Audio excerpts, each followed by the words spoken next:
So hey, I'm here with Todd Charles Forestry Products. Yep. All right. And we are clearing out some red pine off my property here. He's going to show you guys some tools and some techniques, a felling notch that he uses on these red pines. So first we will take a look at the tools these guys are using. The Husqvarna chainsaw, this is a 572 model. I get a lot of questions on, is this the best saw? Honestly, as far as being a professional goes, your service dealer is what stands behind your product. I mean, if we didn't have a good service dealer in the area, I would probably go with another make or model, just because they're the ones that keep us cutting every day. We run a 20-inch bar on everything. I do run a skip tooth, what's called a skip tooth, or that's an Oregon JGX chain. I like it just simply because it's less filing. So, less filing every day. I mark my chain so I start in the same point, end the same point. One of the things most saws have that a lot of people don't know or understand about is this line right here. That is actual used for directional falling. That's when you make your notches, you can really point that tree to go where you want. Other than that, our first initial cut will be a face cut, and then I will match into that, and it's usually, it's not an exact math science on it by no means, but it's somewhere around 45-50 degree notch in the face of it, pointing that directional falling that tree where we want it to go. Here we don't have to pick a hole, but behind us we have a power line and been shot, so we want to make sure 100% that it doesn't go that way. For the directional falling, I carry couple wedges with us, and these, you can buy these at any hardware store, any saw shop will carry them. I think these are the 8-inch models. I carry at least 2 wedges with me almost all the time when we're falling. Yeah. And then over the years I've used a lot of different ones. I used to just use a 2-pound maul or a 3-pound maul. My son Kyle uses a dead blow hammer. It's all about just kind of preference. I come to the Fiskars, and I use I think this is X11, so it's a little bit longer handle. That's their splitting hatchet, basically. Yep. Well, yeah, one strike. Yeah, it's their Fiskars X11. I like it because it's a little bit longer handle for driving these wedges. And I made a modification to mine. I just took that where they normally got that in for holding it. It works good for chopping that way. But because 90% of mine, I'm holding it and beating it, it was bruising my hand, so I just made a small modification to it to do it that way. I like it because if I want to take a knot off, or that way it's not just a hammer, I can take a limb off of it, versus if I left the saw sitting there and I'm piling, I've got a little more options that way. So I like it. I just carry it right in my chaps, keep it down in case you stumble or fall, so you're not hitting it in your guts. But that's kind of the setup I've used. I mean, I've been cutting, I guess, professionally now for 22 years, something like that, 22, 23 years. Just in the last year and a half, my son has kind of taken over the hand cutting and falling. Dad's just getting older, so plus he's got to learn, but it was a hard transition for me.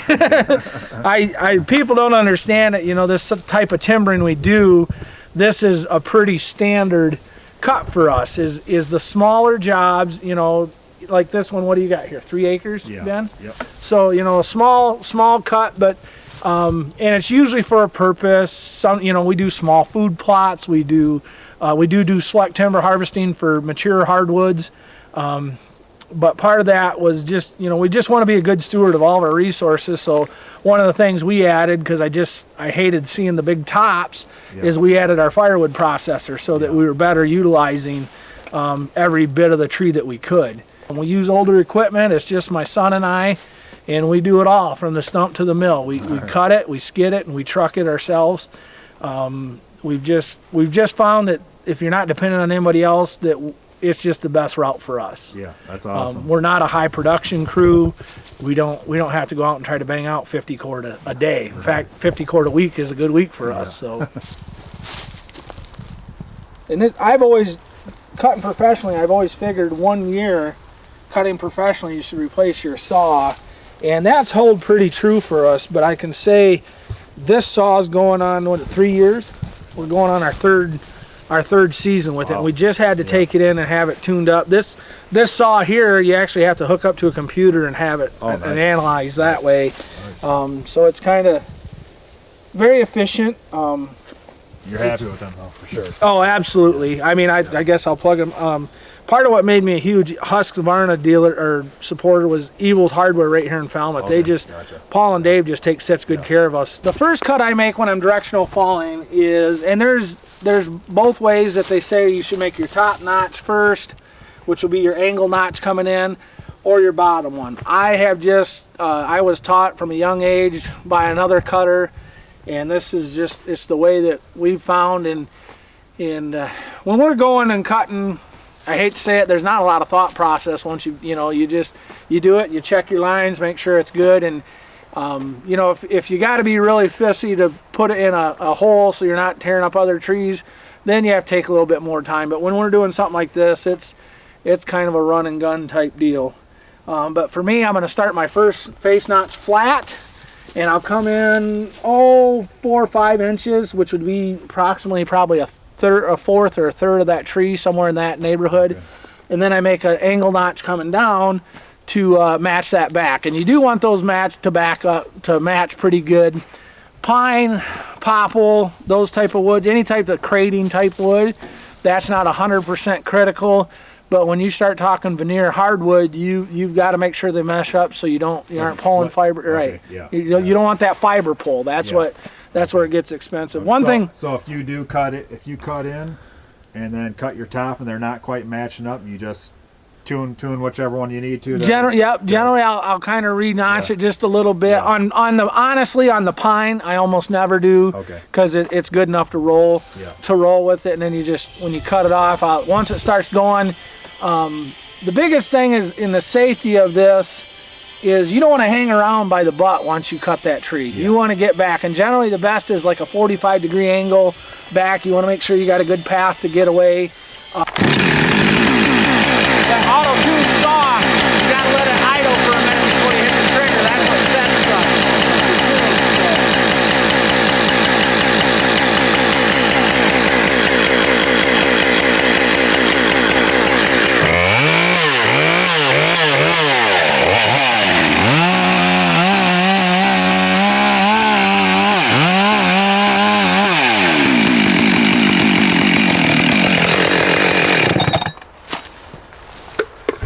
So we're about probably a good quarter to a third of the way in.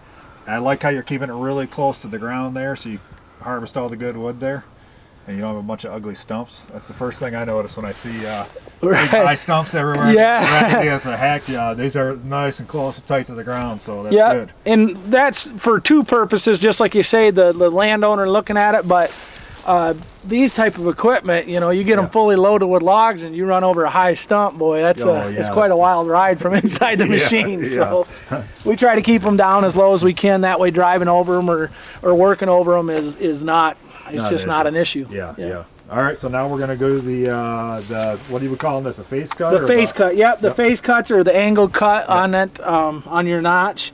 And again, like I said, I don't use it so much anymore, just because of years of doing it, but that's what these rings on your saws are for, is you can really, you can look down that ring and just about pinpoint exactly where, when I have to, I can hit a stake if I really need to, but.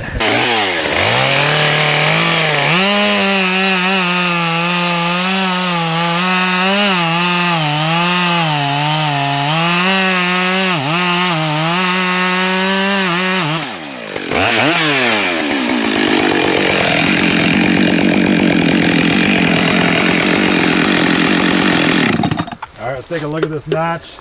I'd say we're pretty steep, definitely. I'd say it's probably a little over 45.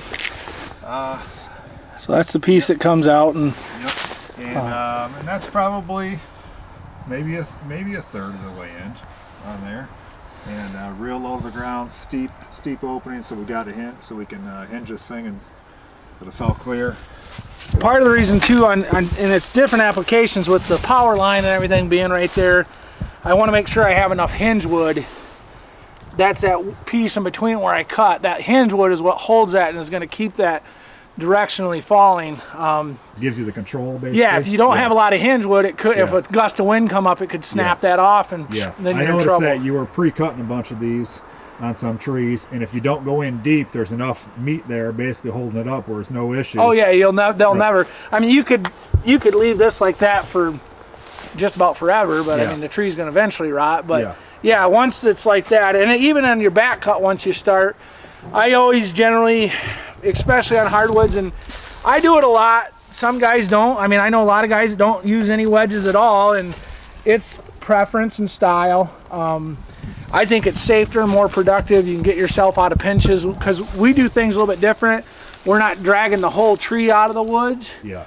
We bucket right to length in the woods and then use the forwarders to pick them up. Gotcha. So there's a couple different styles of hand logging that make that difference. So, so now this back cut here, we're gonna go same level, and I will be up a little bit higher. I always like mine a little bit higher, a touch higher.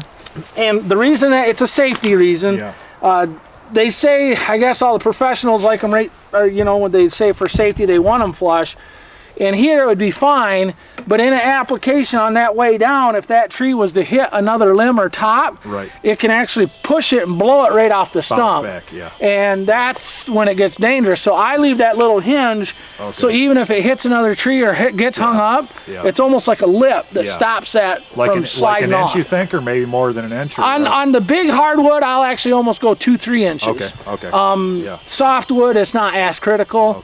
Especially in this application, it's not critical either. But it's just once I've gotten so used to it over the years of doing it that way, you know, it's everyone, you know, that's what the always big thing in the logging is rate my stump. You know, that's the big. Well, I guess rate my paycheck. I need wood to the mill, get to work.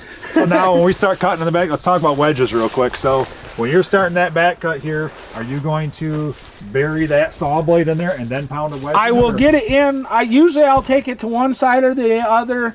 I'll get it up close, and I'll at least get that started. I always want it started in because once it sets back, it's much more difficult to get a wedge started. So I always try to start it earlier, especially if I think I'm going to need it. But yeah, once I get that wedge set, and that's what I call setting the wedge, just so it's not going to pop back out on me. Of course, as we're doing it now, the wind's starting to gust up right the way we don't want it to, but still feel confident with wedges. You can move trees a lot with wedges. You really can. So so if the tree isn't big enough to bury the blade and start wedges, you're going to cut in a little deeper on that side, get a wedge going, and then finish the cut on this side. Gotcha. All right, we'll watch you do it here. All right. Make sure the saw starts up again this time.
Perfect. Now see, that's what the fiber pole I was referring to.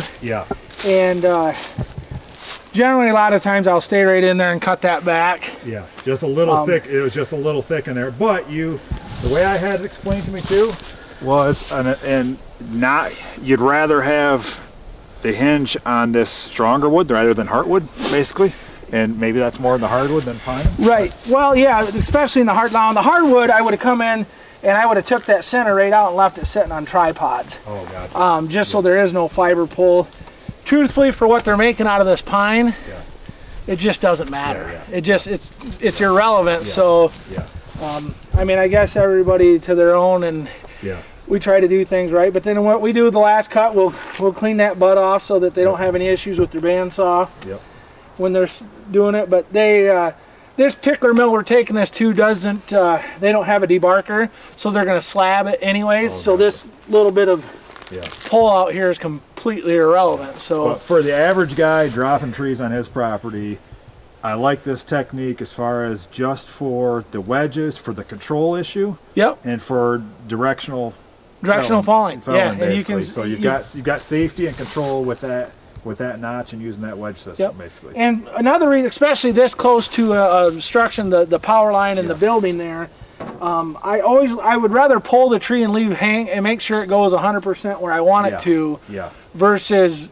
worry about my butt looking pretty. Right. Because especially like today, that wind's been gusting a little bit. So all it takes is, especially with these pines, if you cut it too far the wrong way to make sure you don't have any of that fiber pull, and then a gust of wind pops up, you could be in trouble. So I always try to err on the side of caution, and with our wood today, it's just safety over the over it. So that's why I left a little bit more hinge wood. I knew when I started driving the hammer wedge, it was a little bit thicker, but I wanted that for... And that's what most guys who are do-it-yourselfers at home, they don't care about what that looks like. No, honestly. they're cutting it up because they want it down, or they want firewood, and they're going to block it. It's safety. It's safety, and to get it to go where you want it to go, basically. And as you see this little, this is that little part I talked about when it broke off. That's what would stop it. If it did hit another thing, that would stop it from kicking up and sliding off the stump. And where your back cut was just a little bit